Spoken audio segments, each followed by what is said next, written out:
Hey everyone, welcome back and let's write some more neat code today. So today let's solve a problem, divide nodes into maximum number of groups. Hard problem, so let's try to really understand the problem and then try to come up with a reasonable approach. I think for me at least, the hardest thing about this problem was recognizing that the sort of brute force solution, or at least the solution I thought wouldn't work for a hard problem, actually does. So yeah, there's that, but other than that, I think this problem, or at least the solution, should be understandable, hopefully. Idea here is we are given a graph. The nodes are numbered 1 through n, where n is a parameter, and we're also given a list of edges. Now, there's no guarantees made about the graph. It's not necessarily going to be connected as this one sort of is, where every node has like an edge connecting it to another node. It could have been possible where we actually had like multiple connected components. Maybe there's like another graph over here with a couple nodes and then another one over here with 3 nodes, something like that. So just keep that in mind. The graph could have cycles and all sorts of things. Now each edge is bidirectional, so it's not a directed graph. And so what we specifically want to do with this graph is figure out what is the maximum number of groups that we can divide the graph into. So obviously we couldn't divide the graph into more than n groups, given that each group should have at least one node in it. But how come the answer to this one is 4 groups? Why couldn't we have done 6 groups? First of all, I guess each node needs to belong to a single group. I think that makes sense. This node can't belong to like multiple groups. The other condition is that for any adjacent pair of nodes, so for example, this one, like any pair of nodes that is connected, they cannot belong to the same group. So these could not be in the same group no matter what. But even more than that, this one is in group 1 and this one is in group 2. The absolute difference of 2 connected nodes, like their group number, has to have an absolute difference of at most 1. It doesn't really matter beyond that, but the difference has to be 1. And I mean, I guess we could have made this like group 10 and this group 11, but we can just assume that we start at 1. Now, even so, this could have been like group 3, this could have been group 4, but then we start to have issues where now this has to be group 3, these 2 nodes that is, and then this, I guess it could have been group 2. Either way, like the numbers you choose don't really matter too much. If we do it this way though, we see that we only have 3 different groups. So the solution to this problem is to say this node itself is group 1. This adjacent node, it has to be group 2 because we chose this one to be group 1, and this one can't really be 0, so we can set it to be 2. Next one has to be group 3, the next layer, sort of, like in a BFS, and then the next layer is group 4. You can almost think of it as this was like the root of our tree, and then we kind of did a breadth first search going layer by layer. Now, had we chosen a different node, would we have gotten the same number of groups? Because already just by trying to understand the problem, maybe we have came up with a solution to the problem. And I guess I should finish reading what the problem tells us to do. We, yes, want to determine the max number of groups, and if it is actually not possible to split the nodes into groups, given these conditions, we want to return -1. So I think that's a really interesting thing because it's not super obvious when exactly would we not be able to put the nodes into a group. When would we have to return -1? I think that's a good question to kind of keep in the back of your mind, and I'll try to address it in a bit. But first, let me go back to what I was talking about a second ago, which is that if we start from a certain source, like this node, we can kind of see that we can go layer by layer, doing a breadth first search, and then assigning nodes to groups that way. So does it matter what the source is though? Like imagine if we had chosen this as our source and we gave it the group 1, and then we go a BFS, we go to the next layer, which is these nodes, and we say, okay, so this is adjacent, it has to have a group of 2. This is adjacent, both of these nodes are adjacent to this one, so they also have to have a group of 2. And then we go to the next layer, which is for these nodes, this is adjacent, so that can be group 3. Obviously, this way, we do not end up with the maximum number of groups. So we could try it for every single node. Just do a BFS from every single node. And you might be thinking, that doesn't seem very efficient. And I thought the exact same thing. I thought, okay, that can't possibly be the solution. But no, that actually is. That's how I'm going to implement the solution to the problem. And it is, I think, optimal in terms of big O time complexity. So yeah, from every single node as the source, we are going to run a BFS just to see if that maximizes the total number of groups. So if I start at this node, I can give it a group of 1, and then I can say, okay, this neighbor and this neighbor and this neighbor, I guess, are going to have a group of 2. So 2 and 2 there, and then this, I guess that will not get anything yet, but now for the next layer, this is going to have a group of 3, and this will, I think, also have a group of 3. So I won't do the BFS from every single node as a source. Some of them might also give the same answer. I think if we took this as the source, then this is group 1, and then this, I think, would be a group 2. It's the only one that's adjacent. And then next, this would be a group 3, I think. And then next, this would be group 4. So I think this will also give us the correct answer if we start from here. So there might be multiple correct starting points, but still, we want to try every single starting point and then perform a BFS. And then among all of those, we want to figure out which one gives us the max number of groups. Okay, so knowing that, how exactly are we going to implement the solution to this problem? Well, of course, we could take these edges and convert them into some kind of adjacency list, and then we can actually perform a graph traversal on the graph. Remember though, the graph might not necessarily be connected. So we don't even know. Suppose we have multiple connected components. Maybe I have a connected component like this one, and then I have another one like this one. And suppose I'm just going through all of these nodes, 1 through 6. So maybe I land on this node. That means I'm currently looking at this connected component. So for this connected component, I want to identify all the other nodes that are connected to it, so I can then run a BFS from every single node as the source node. So the easiest way to do that is to, given this node, run some kind of traversal on it just to get all the other nodes in the graph. So now that we have all of them, we have A, B, and C, then we go through A, B, and C as the source and then perform the BFS. And then among the 3 values that we get from those BFSs, we will get the maximum among all of those. So just to summarize, step 1 is going to be get the connected component.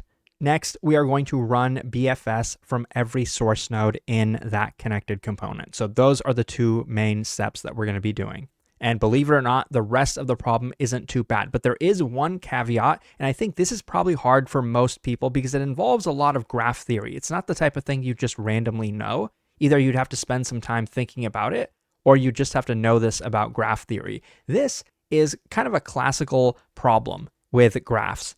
Specifically, what I'm talking about is, how do we know if it's actually not possible to divide these into groups? The first answer that you might have, the first thought that you might have, might be the same that I had. Okay, maybe if it just has cycles, then it can't be divided into groups. That was like the naive answer that I had, but clearly the first example shows that that's not the case. We do have a cycle here, but it's still possible to divide them into groups. Let me show you a counterexample. Imagine I have 3 nodes like this. It's pretty much a linked list because it's kind of just going straight, right? This could be group 1, this could be group 2, and then this could be group 3. But what happens when I connect these nodes as well? Okay, well, one of them, I mean, this is symmetrical. I can just pick this to have group 1, and then, okay, this one will have group 2. If I'm doing my BFS, I will say this is the first layer and this is the second layer, so this will have a value of 2 as well, but clearly that's a problem. This is 2, this can't be 2. It has to be either 3 or it has to be 1. It can't be 1 because we already have a 1 over here, and if this is a 3, well, that's a problem because this should be different from here by 1, but the difference is 2 right now. So that's a problem as well. So clearly this graph cannot be divided into groups. It's just literally not possible. So basically, we know if we can't divide this into groups, if we have an odd length cycle in our graph. And this is actually equivalent to saying that the graph is bipartite or not. If the graph has an odd length cycle, then it is not a bipartite graph. If it does, or rather if it doesn't, then it is a bipartite graph. If you want to learn a little bit more about this theory, I would recommend checking out this video of mine, Leetcode 785, where we literally, solve the problem, which determines if a graph is bipartite or not. This can be actually determined in so many different ways. I think I implement the algorithm very differently in this problem compared to how I'm going to do it today. But I think the easiest way, at least for me to think about it, is just to say it has an odd length cycle or not. But okay, to finally summarize what we are going to be doing, we are going to be given a graph or some like multiple connected components or whatever. What we are going to be doing with those is iterating over every single one. So, okay, I get to this node. I'm going to find or identify this as a connected component. I'm going to identify every node. And then from every node, I'm going to run BFS from the source. Among those, I'm going to get a bunch of counts, like for how many groups they could have. I want to get the max number of groups for a given connected component. And then I'm going to continue going through my nodes. If I see a node that's already been visited, like this one, I'm going to skip it. If I see a node like this that hasn't been visited, then I'm going to do the same thing. Identify every node. This is a connected component. Run BFS from every node. And then get the max number of groups that we could get from that connected component. And then take that max number of groups and add it with the previous one, because we are just trying to determine the total number of groups. Even if those groups belong to different connected components, that's perfectly fine. Okay, I think that's enough intuition. And I think the rest of this can be understood by the code, which unfortunately there's going to be a lot of.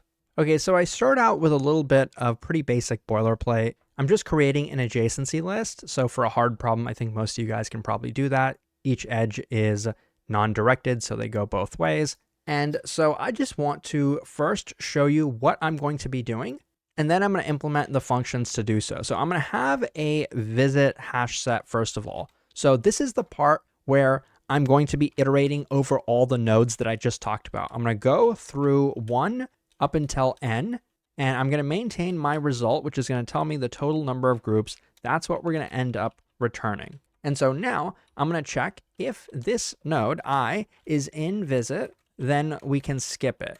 Otherwise, we are going to do, first we can add it to the visit hash set. That's pretty straightforward. And next, I'm going to call one of my functions. I'm going to call the function getConnectedComponent, which is going to return all the list of nodes that belong to the connected component of this node. So this will return that list or that component. So that's what I'll do here. So I'll just write the function header for this right now, getConnectedComponent, and that'll take a source node and it'll return the nodes belonging to that component. And then with that, what we want to do is figure out the max number of groups that we could form that component into. So I'm going to call that max count. It's initially going to be 0. And I'm going to go through every source node in the component. And I'm going to say this. Let's get the length or the number of components. I'm saying length here right now because I think that's how I'm going to implement the function, the longest path from the source. Like that's pretty much what that breadth first search is doing, but it's just going to be a breadth first search, which tells us the number of groups, aka the length, the longest path from the source to any other node. And so what we're going to do with that max count is just try to update it with the length that we just calculated. So just like that. There is one thing that we will actually have to watch out for, which is the odd length cycle. So at first, I'm going to handle that with this function. So the longest path, if it returns -1, so if the length is equal to -1, which it should never be, it should be 0, even if there's just a single node, but that should be our signal that we should return -1 if we ever see that. Otherwise, we got the max count of groups for this component, and we can then add it to the result down here, max count. Now we're pretty much almost done. I'll write the header for this function as well. Define longest path function. It'll also be given a source node. So now we just need to fill these two functions in, and they're actually going to be very, very similar. There's going to actually be a lot of redundant code because both of these can be implemented with a simple BFS. I'll start with the longest path one because it's actually a little bit more complicated, and then this one will just be kind of a copy paste job. So to get the longest path given a source node, we're going to do this. It's just going to be a BFS. So we're going to start with the queue, double-ended queue. It's going to have a pair, which is actually going to be the source and the length of the node itself. I'm going to give it 1. Because even though this function is named the longest path, technically we actually want the number of groups. So I'm going to say like this source node belongs to group 1. So let me just make that clear, like this node and the group.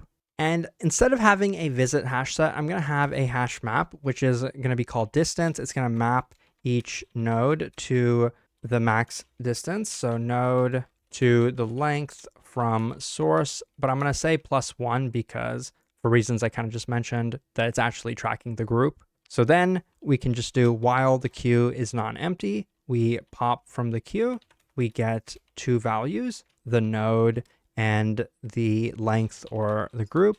And then we go through every neighbor of this node, which we can get the neighbors using the adjacency list, just like this. And what we want to do is append the neighbor to the queue. And when we append it, we append the neighbor itself and the length +1. And we can mark the distance in the hash map up above the same way. So this can be set to length +1, and then we're good. Now, we don't want to visit the same neighbors multiple times, so let's add a guard here. If neighbor is in dist, then we can just continue. Now, it's very important that this function also detects odd length cycles. It's actually pretty easy for us to do that though, because the only time that would be important, like the cycle would be detected, is if we see a node that's already been visited. So when we see a node that's already been visited, we can add this specific check. We can check that the distance that was already calculated for that neighbor was already assigned the same group as the current node. So if that was the case, then we would return -1. And so that would be the signal down here that we had the odd length cycle and then we can stop, and that there was no way for us to assign groups here. And I think actually the reasoning for this is not like super trivial. So to make this more simple conceptually, we could even just say that this distance that's already been calculated for the neighbor, it has to be either one of these values, length +1 or length -1. So we can say that if this is not equal to either of the values in here, then this can also be returned -1. So if you run it this way, I promise you it will also work. And I just don't want to make this video super, super long and explain like every little minor detail. So maybe somebody in the comments can cover this if I don't have time in the rest of this video. But the most important thing for this function is to actually eventually return the longest path, or the max number of groups. So whatever was the last number that we assigned here could be returned, or alternatively, we could just get the max from all the values in the hash map at the end. This is technically a bit more inefficient. We could have just tracked that value, but it doesn't really matter. It doesn't change the overall complexity. Now, lastly, this function, getConnectedComponent, it's going to be very, very similar to the code below it. So I'm actually just going to copy and paste the function in and then just briefly go over the code. So pasting it now, you can see we start with a queue with just the node, and then we have a hash set, which is the component, and that's what we're going to be returning, a hash set of all the nodes in that component. So down here, when we call getConnectedComponent, that's what this is going to be, and then we're going to iterate through all the nodes within it. And then the rest of this is just regular BFS. We go through all the neighbors. If the node is already visited, we skip it. Otherwise, we add it to the component and add it to the queue, and then we return the component. So a lot of kind of redundant code. I'll show you how to shorten it in a bit, but I don't think it really makes the solution any better. So this is the final code, unless I have some bugs. There was actually one thing I forgot, and it's actually very, very important. So we have this visit hash set. Every time we visit a node that's not been visited, then we add it to that hash set. But when we go through the connected component or call longest path, we don't actually mark all of those nodes in the connected component as visited. So I think we could do that in either place, like either here or up here. So I'll just do it in getConnectedComponent, where here we can say add that neighbor to the visit hash set, which is not declared or passed into this function. It is declared out here. So now let's give this a run. And here you can see that it works and it's pretty efficient. And just to briefly show you how you can make this a bit more concise, you can actually combine these two functions, longest path and getConnectedComponent. Basically, we just get rid of this function here, and then from this function up above, we return two values. We return this max value, but we also return the hash map itself, which gives us all the nodes in the component. So we can just iterate through that to get the nodes. And over here, we also have to return two values. So I'll just return none as the hash map and then -1 as the groups. So once we do that, we can get rid of this function and just call longest path here as well. And then we can move the check of if the length is equal to -1 outside of the loop, because we only need to call it a single time like this. So if the return value from here, which is now going to return two values, the component and the length, if the length was equal to -1, then we would return. Otherwise, we go through everything in the component. We will now be getting two values at a time. The first will be unused, so I'll just put an underscore there. The second will be the length, and that's what we're going to be continuously using. So just to prove to you that this code works, but I don't believe that this code is actually better. I don't believe that what we had earlier, where we had some redundant code, I don't think that was bad. I prefer the single responsibility principle over the dry principle. And I think this function now is already doing too much. It was better to have two separate functions, even if we had some repeated code. Oh yeah, and I forgot, if we're going to be getting rid of the previous function, in this function, we need to add that check or that visit, add the neighbor. For every node that we visit, we do end up adding it to the visit hash set. So now I believe this code is good. And we got it down to like 40 lines of code, which is not too bad. And here on the left, you can see that this solution works and it is pretty efficient. If you found this helpful, please check out leetcode.io for a lot more. Thanks for watching, and I'll see you soon.